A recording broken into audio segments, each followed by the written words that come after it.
véritable amour nekkul ci xol ci ruux la nekk. je donne un exemple un malade benn patient mu feebar dem hôpital am problème cardiaque. On lui opère le cœur hein. Parfois même on remplace le cœur.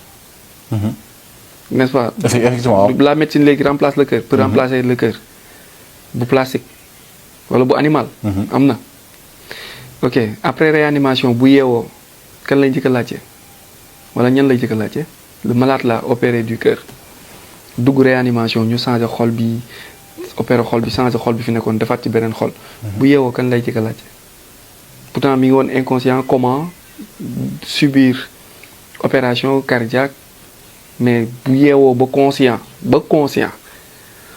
xel mi ci kan lay dem ci ñan c'est plus proche jabaram ak doomam kon est-ce que xol bi bëgg. xol bi. pourtant du xol bi nekkatu fa. waaw xol bi newatu fa. te moom xol bi newatu fa. te pourtant mi ngi continuer di leen bëgg ba tey di am estime ci ñoom. di am estime. est-ce que da ngay utiliser moo mbëggeel maanaam bëgg. bëgg. bëgg dëgg.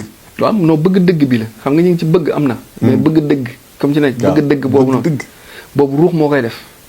c'est l'âme qui fait ça. c'est l'âme qui fait ça. foofu monde intangible la. est-ce que loolu existe na ci diggante jabar. parfois waaw.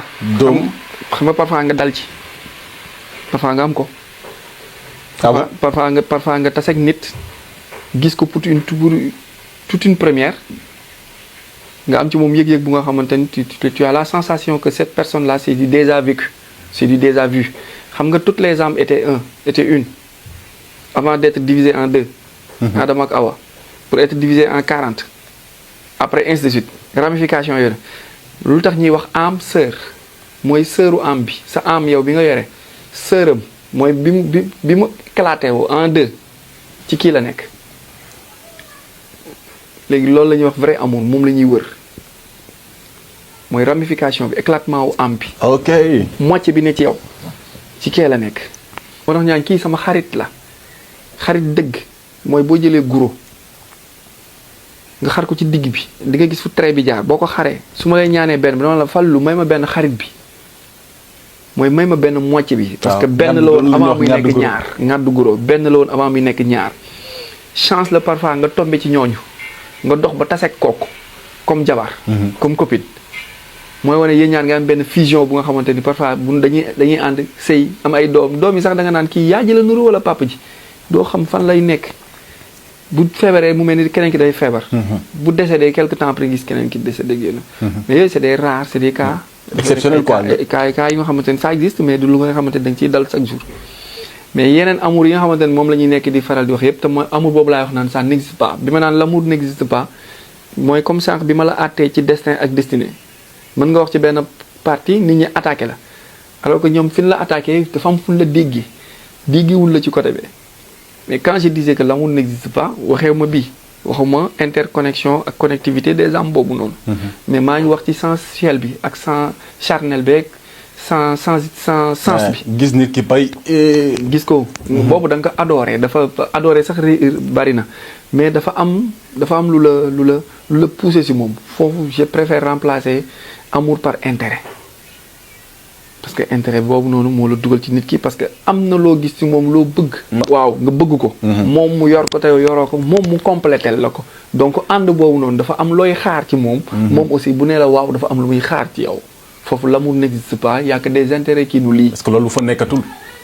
day jeex te boo toppee ci matériel boo bëggee nit ci matériel mooy boo bàyyee sa xol diriger la comme on fait l'erreur de dire que le cœur a ses raisons que la raison ignore. loolu c'est une erreur c'est une aberration en quelque sorte parce que da ngay bàyyi sa xol conduire la à la place nga waroon utiliser sa xel bu fekkee da nga bàyyi ak sa xol mu conduire la nga xool ko ni mu mel ni ko yàlla bindee waaw magnifique nangam sangam kooku je lui dis que na fàttaliku ni yaramu jigéen mook les étapes de la prière ñoo yem étape booy julli ak yaramu jigéen ñoo yem sooy soog a commencé julli da ngay taxaw tout droit tout est au rendez-vous les vis tout est serré tout est bon lépp taxaw na quelque temps après nga rukkoo yaramu jigéen laa lay expliquer bu fekkee da nga ko toppee par yaram wala da nga ko toppee matériel quelque temps après day sëgg après fan la jëm bu jigee ci étape bi day dem ba jeex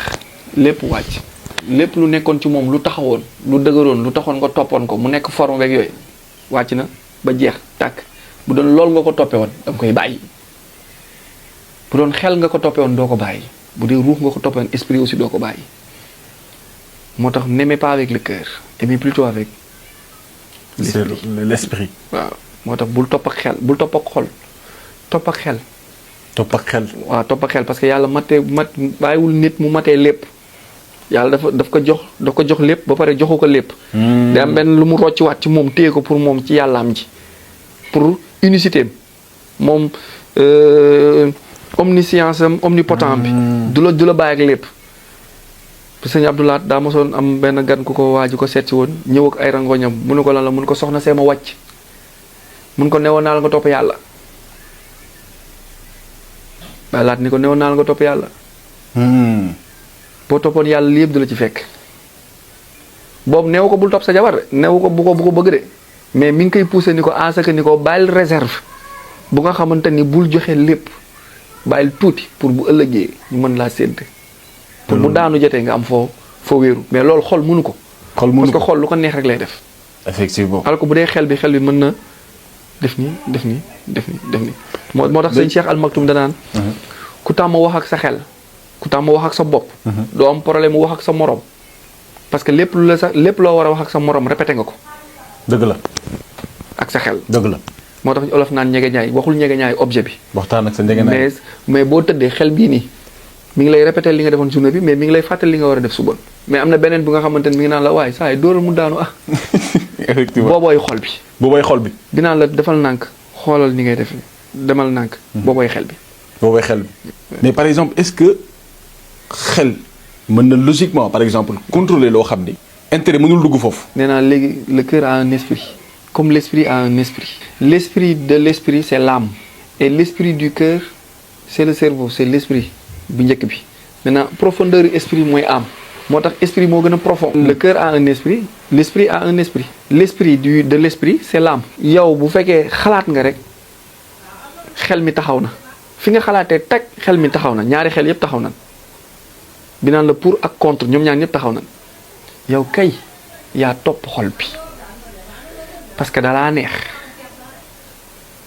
mënoo am retenu parce que mel na nu nga xamante ni mënoo ko mucc xol bi ni la demal boobu iblis taxaw làqutu ci ginnaaw ni la noonu la demal muy buuxante bee ni la defal ndànk baa du jinne baa feebarul wala baa liiwul baa melul nii baa jikko ji baax na baa nekk na jigéen bu baax mi ngi lay poser la ay question mais xol bi mi ngi naan la waaye demal kii di mel ni di nga ko gis di ko fi bàyyi songal une fois nga pensé ko rek yaa dul bàyyi xel mais le fait que comme li nga wax nii boo ko xasee ba xalaat rek ñaari cerveau yi taxaw na ñaari xel yi taxaw na pour bi discerner ak bi analyser. ok c'est un peu complexe.